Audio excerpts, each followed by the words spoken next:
Here's the number one skill that you need to know as a new manager. You're going to want to save this video for later. Number one skill that you need to master as a new manager is how to manage outcomes. In order for you to understand how to manage outcomes, you need to understand how to manage the fundamentals that leads to the outcomes. Let me explain. Talk about outcomes. We're talking about two specific things. We're talking about the results of it, the actual number, and also the behavior. Many managers, they start with outcomes and say, hey, this is what I want, and this is what I want the behavior to be. And they set the expectation, and it's much more difficult to do it that way because you haven't done any of the work. This is why managers don't have the skill sets to be effective, because they think that by managing outcomes first, they're going to get what they want. You want employees to become more productive, you have to assess skill sets.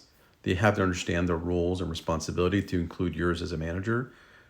Do they understand what the activities are with the reasonable expectation? And there's a couple more that you have to do for them to be successful. You set that foundation up, then essentially it's going to help them increase their productivity. That's the outcome.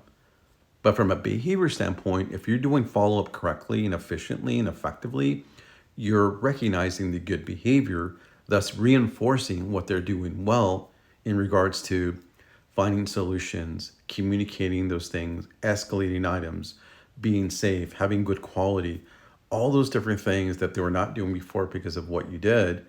Then that's the outcome and behavior that you want the employee to do.